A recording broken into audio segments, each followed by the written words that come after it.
Hello and welcome back to another AP Sports video. Today I'm going to be going back to the NFL from the NBA and talking about the Tennessee Titans and how I think their 2019 campaign was one of the most interesting and entertaining seasons in football history. Before I get into all of that, please go ahead and subscribe, like the video if you enjoy. This is a pretty crazy graphic. 96% of the people that watch these videos are not subscribed. So if just a few of you could subscribe, it would help us grow tremendously and help me to continue to produce this content. So thank you so much for clicking on the video, and I'll get right to it. First off, this season was an amazing season. The title of the video says it all. This is one of my most cherished seasons as a fan of the Titans. Everything about it was great. There was the QB battle between Mariota and Tannehill. There was Derrick Henry's almost MVP caliber play. We had probably the best rookie receiver in football last year, in my opinion, A.J. Brown. I mean, DK was great last year, and this year he's obviously building off. But A.J. Brown last year was on another level of good and was definitely in the race for Offensive Rookie of the Year. Right after that, the Titans, they came in with a serious dilemma in regards to their QB situation. It was all Marcus Mariota. So as a Titans fan, I'm sure all of you know who are Titans fans, but Marcus Mariota was drafted with the second overall pick in 2015. The Titans went 3-13 that year, and luckily enough, got number 2 in the draft. And we've been rocking with Mariota, or we had been rocking with Mariota since that day. I mean, he's had his up and downs, but his humble attitude and mediocre play on the field kind of put Mariota into the hearts of a lot of Titans fans. I mean, he is a loved guy in Nashville. A lot of people don't think about Derrick Henry as of Marcus Mariota as, oh, that guy, everybody loves Marcus. He's really irrelevant outside of Nashville. But I know for a fact a lot of people really love Marcus, his attitude, what he brought to the city of Nashville. And although eventually he was replaced and his play didn't live up to expectations for the number 2 overall pick, he was beloved by many. So I don't want to give any hate to Marcus, but he didn't get the job done on the field, and that's primarily what he was supposed to do. So this was a make or break year for him. Everybody knew that coming in. If he didn't perform, he was going to get benched for Ryan Tannehill, who we had just got for basically nothing from the Dolphins. He'd been riddled with injuries, had never really lived up to his draft hype. So Ryan was a good backup. He was a veteran in the league, and we were ready to give him a shot if Marcus didn't pan out. But starting off week 1 of the 2019 season, the Tennessee Titans played the Cleveland Browns, and this was an extremely entertaining game for the Titans fan base because this Browns team was so overhyped. I mean, Baker Mayfield, the people were saying that they were Super Bowl favorites. They had Odell, Jarvis Landry, Myles Garrett. They had a ton of good pieces, but with horrible coaching, you can't really get very far. So week 1, the Titans absolutely blew them out 43-12. I mean, it was a dismemberment. It was crazily impressive that this Titans team came out of the bat and did that to this extremely overhyped Browns team. But the national media, fans around the NFL were praising the Titans because they got it done when it mattered against a team that many saw as very much above average. I mean, people saw them as a Super Bowl contender, playoff contender. So when the Titans beat them, it kind of led to a lot of like, oh wow, this year could be different, you know? This might not be another 9-7 season where we miss the playoffs. This could be something new.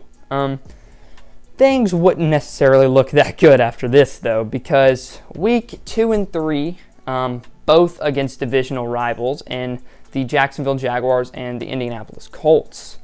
Week 2 against the Colts was pretty bad. I mean, it was low scoring, but we had a chance to win. We had a drive at the end of the game. Marcus was leading us down the field, and on a 4th down attempt, he threw it right to A.J. Brown, rookie receiver at the time, and just hit him in the hands, and he dropped it. it was a disappointing loss because a divisional rival this early in the season, it's going to have playoff implications when you get to the back half of the season. So that was an unfortunate blow to the charisma and really hype the Titans had built up from their Week 1 showdown with the Cleveland Browns. And then Week 3, they played the Jaguars, and it was kind of a wake-up call because it was not the most impressive game from the Titans, especially Marcus. Derrick Henry had a pretty mediocre game too, but the Titans just couldn't get it done against this middling team, the Jaguars, and they had a rookie quarterback, Gardner Minshew, who was a fifth-round draft pick. Nobody really expected him to play very well. I have to say, this game against the Jaguars was not completely Marcus Mariota's fault. I mean, his O-line could not do anything. They were giving up penalties right and left. I mean, they had like 12 penalties in the first 2 quarters. Marcus Mariota got sacked 10 times. It was really horrendous for them. So I don't necessarily put this game on Marcus Mariota at all. I mean, this was really just bad receiver play, bad O-line. The defense couldn't stop Gardner Minshew. This wasn't Marcus's fault completely, but nonetheless, it still ended up in the loss category. So most people who look at this will see this as a Marcus Mariota problem. But although he had his bad plays this game, he did make a couple good ones. So I don't see this as a bad game for Marcus Mariota. This was really just his O-line's fault at the end of the day. So after this is after Week 3, and Week 4 and 5 were both very Titans-like weeks. So pretty low-scoring games with bad passing, great rushing. Derrick Henry had 2 very good games here. They beat the Falcons, which is always a good sign, is a win. And then they lost to the Bills, which is not good because although the Bills had an elite defense, their offense was extremely inconsistent. And the fact that this Titans offense couldn't take advantage of the middling offense for the Bills, whereas the Titans defense was playing well. It was really just Marcus not getting it done. So all that said, it was now time to look at this QB battle because Titans had a 2-3 record. Marcus Mariota statistically had 933 yards, 7 passing touchdowns, and no interceptions. I mean, that sounds great, right? 5 games into the season, you've thrown for 1,000 yards, 7 touchdowns with no mistakes statistically. But if you watch the games, you would obviously know Marcus Mariota was not playing that well. He couldn't get it done when the moment was at its biggest. He couldn't drive down against the Colts. I mean, yeah, A.J. Brown dropped that pass on 4th down, but 1st, 2nd, and 3rd down, Marcus couldn't get it done. His stats weren't translating into wins, and obviously wins are the most important part of football. You can't doubt that. So this was going to be Marcus's do-or-die moment. This was the time for him to show up and beat this pretty bad Denver Broncos team. They were not playing well at all. And he blew it. The Denver Broncos, they beat the Titans this week, Week 5. And, I mean, although Derrick Henry did have a very middling run game, he only had 28 yards on the ground on 15 carries. Marcus Mariota was tasked with getting the job done. And without Derrick Henry, he couldn't. He couldn't prove to anybody that he was the solid starter on this team. He couldn't prove to anybody that he deserved the starting job. And at the end of the day, this would be the last time the Titans saw Marcus Mariota start a game in that uniform. It was a very sad day for Titans fans, as it almost seemed as if the inevitable was here. Like, oh, okay, Marcus, sad to say, but this is going to be your last time. So Ryan Tannehill came out, and he played pretty well. I mean, we lost, but Ryan was a good game manager for the time. As we would see throughout the season, he's a lot more than a game manager, but Ryan got the job done and still lost, but he played a little bit better than Marcus Mariota did. Week 6 was a very important game for the Titans. So they're 2-4 at this point. They've just benched their longtime starting quarterback in Marcus Mariota. And it was time for Ryan Tannehill to kind of show that, oh, he deserves to be in this game. And he deserves to be the starting quarterback from now on out. And Marcus doesn't deserve his job back. And he's kind of proved it. I mean, he didn't play very well, in my opinion. He had some pretty bad mistakes, as you would expect from a player who hasn't really played on a team in a long time. But this was a very entertaining game for fans because the Titans, on 4th down against this Chargers team with a pretty damn good running back in Melvin Gordon, could not stop, or they could stop Melvin Gordon and the Chargers from getting past into the end zone. It was an amazing defensive stand. So the Chargers came down, drove all the way down to like within the 5-yard line. They kept rushing. All they have to do is get 1 yard, get the ball an inch over the line, and the Titans defense, led by Jarrell Casey, would not give up. But the Titans proved to everybody that sometimes all you need is a good defense, and you can win games. And this defense had been stepping up every week. Jarrell Casey, Jayon Brown, Rashaan Evans. Logan Ryan was looking amazing at this point in the season. Adoree Jackson was showing that he has improved from the past, where he's made a lot of silly mistakes, but he's an athletic freak. He's so fast, and he can handle the big games. And this defense was starting to come together as a unit and look very good. Very, very good. It was one of the most impressive turnarounds for a defense I've seen.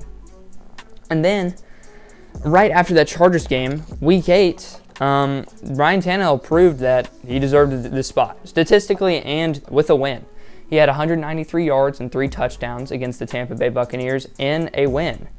So these were good numbers against pretty bad teams, but wins are all that mattered at this point for the fan base and for the organization that was in charge of Marcus or Ryan, of this QB battle that had been talked about for months prior to the season. Week 9 was not the same story as Week 8 for Ryan. He did not play well at all, with a low QBR and a couple picks to his name. They lost to the Panthers in a pretty dominant showcase of the Titans are just the Titans still. And it had been such an up and down season for fans. Nobody knew what to expect coming into Week 10. I mean, they were 4-5. I mean, this is kind of just how it always happens with the Titans. They were 4-5. They were struggling to get things done in the air. Their run game was looking good with Derrick Henry, who had broken out the year prior. The defense was looking really, really good. I mean, this defense looked like a top 10 unit at this point. And expectations were low for this game against the Chiefs, who were playing like a Super Bowl team, because Patrick Mahomes was coming off of an injury. This was his first game back from a knee injury.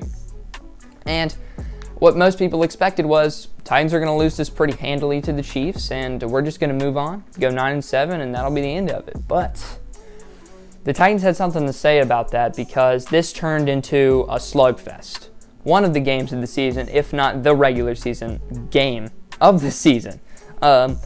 This turned into a 35-33 win for the Titans, and it was a testament to Ryan Tannehill's play, because with, what was it, a minute and 23 seconds left, but he had 58 seconds in his drive, and he was hitting player after player. He hit Adam Humphries for the game-leading score, and Ryan Tannehill really did it himself. There was no Derrick Henry involved, which is the most impressive part of this game, was the fact that Ryan Tannehill did this. This wasn't Derrick Henry. This wasn't the defense. This was a Titans quarterback getting it done when the lights are the brightest. And it was a shock to the heart for Titans fans, because they hadn't seen play like this since Vince Young's rookie season. Like, there has not been a year where a Titans quarterback has been able to take a team from the 20-yard line all the way down the field in a minute or less, score against a Super Bowl championship-looking team who would go on to win the Super Bowl, and end up with the game-leading score. So Patrick Mahomes gets the ball with 23 seconds left. People are like, he's not going to get it. Oh, wait. There's a 52-yard field goal attempt for the win. And things were like, of course, the Titans' luck. Well, it wasn't for the win. It was for the tie. But this was just a Titans' luck, you know. Patrick Mahomes, give him the ball with any sort of time on the clock and a timeout or two, and he's going to get it done. He got Harrison Butker in range. 52 yards is a long kick, but it's far from impossible, especially with Butker's track record. And out of nowhere, Joshua Kalu, Titans special team legend now, made the special teams play of the year and blocked this kick to win the game. It was a truly masterpiece of a game for the Titans, because this proved to the Titans fans that there was hope. There was something around the end of the tunnel. Ryan Tannehill looked great. Derrick Henry looked good. This defense looked good. Even the special teams came up when it was needed, and they got the stop. They won 35-33, and things looked amazing going into the bye. That blocked kick, I think, sparked something in this team. They had been middling throughout the beginning of the year. They hadn't been very good. But this sparked something in Ryan Tannehill. It sparked something in Derrick Henry. And after the bye week, they went on to win 4 more games in a row. They were playing incredibly, and much thanks to Derrick Henry, who was absolutely torching everybody, literally everybody. He had 900 yards and 10 touchdowns in the back half of the season. From this game till the last game of the season, Derrick Henry ran for 900 yards and 10 touchdowns. That is incredibly impressive. He only had 1 game under 100 yards for the last 6 games of the season. And I was just blown away by his play. He was winning the games for the Titans single-handedly. Right after this stretch of wins against these teams, the Titans would go on to lose 2 in a row. They lost to the Texans in Week 14. Week 15, they ended up actually losing to the Saints, which was expected because the Saints looked incredible and the Titans didn't look like they had the Jets to beat a team like the Saints, and they didn't. But this led to Week 17, where previously this has happened a lot for the Titans, where, you're faced up against a divisional rival, last game of the season for a playoff spot. That's the definition of a playoff game, because if the Titans were to lose this game against the Texans, who they had lost to 2 weeks prior, if the Titans were to lose this game, they would be out of the playoffs. They wouldn't be able to make it statistically. If they win this game, they would be in the wild card spot and they would be in the playoffs. So how I look at it is this was a playoff game. This was the first playoff game of the year that year, and the Titans came out with something to prove, and mainly Derrick Henry, because he ran for 211 yards and 3 touchdowns. An incredibly impressive playoff performance, in my opinion, from Derrick Henry. I mean, this was a playoff game. I would add this to the list of the next 3 games Derrick Henry would play for the Titans in the playoffs. This is a playoff game, and he ran for 211 yards and 3 touchdowns. That is an all-time performance in a playoff game. Technically, it wasn't a playoff game, but I see it as one. The stakes were at the highest they could have been. So, right after this, the Titans go into the divisional, or the wild card spot, and Titans fans are happy. Like, sweet, we made the playoffs. This doesn't happen very often. First, this is only the second time since 2008 the Titans had made the playoffs. And things were looking up, and then we look at the schedule and we see, shoot, we're playing the Patriots. That's the last thing you want to see. You don't want to play the Patriots in the playoffs. I don't care how bad they were that season. Tom Brady and Bill Belichick and that defense always have something up their sleeve, and it was looking pretty sad.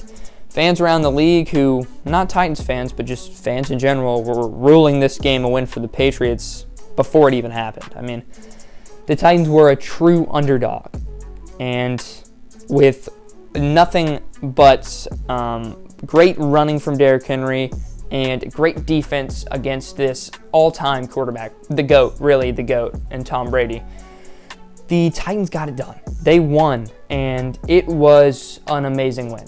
I mean, they showed to the league that they were not to be messed with and that they had something to prove in this league. Derrick Henry was incredibly good. He ran for 182 yards on 34 attempts and a touchdown. So most people kind of saw what was happening. It was really the Derrick Henry show at this point, because 34 attempts is insane. That's a ton of rushing attempts. He did capitalize with 182 yards and a touchdown, but the defense that they were playing obviously knew what was going to happen in the divisional round. They were just going to run with Derrick Henry. And that's exactly what the Titans did. The Titans played the Baltimore Ravens after they knocked down They really became true giant slayers after they beat the Patriots, ended that Patriots dynasty with a pick six for Tom Brady by Logan Ryan, and they went into the divisional round with nothing but high hopes and no expectations because, yes, they beat the Patriots. Oh, boo-hoo, they beat this bad Patriots team. They're going to lose to this league MVP Lamar Jackson and his great defense, his great run game, and Marquise Brown, who was looking very good throughout the season. And the Titans once again played amazing against against the Ravens. Derrick Henry was amazing. He ran for 195 yards, 66 receiving yards, and no touchdowns, but when you contribute for over 250 yards for your team on offense, I don't care how many touchdowns you score, you won the game for them. And he did. And the play action was absolutely killing it. Ryan Tannehill, he only threw the ball 14 times, and they won 28-14. The defense was coming up with picks. Ryan Tannehill was, I don't want to call him a game manager because he was doing good when he had the ball. I mean, when you have Derrick Henry on your team and the defense is loading the box every time, expecting that, and then you throw to the middle of the field, of course it's going to work. I mean, that's one of the biggest problems against the Titans is that you can't game plan for them because you know what they're going to do. They do it, and you can't stop them because that play action is so deadly with Derrick Henry. So, yes, they beat the Patriots, giant slayers, but they're not going to beat the Ravens. They beat the Ravens. Okay, you know what? AFC Championship for a 9-7 team. Maybe they can beat the Chiefs, but people still had their doubts, and obviously the betting went against the Titans. But this time it would not be so fortunate because although Derrick Henry did play okay, he wasn't himself because this Chiefs defense led by Andy Reid kind of shut him down, and without Derrick in these playoffs, I mean, Ryan Tannehill can only do so much. So they lost a very sad game, but it was happy because it was sad to lose, but it was a happy thought that the Titans made it to the AFC Championship.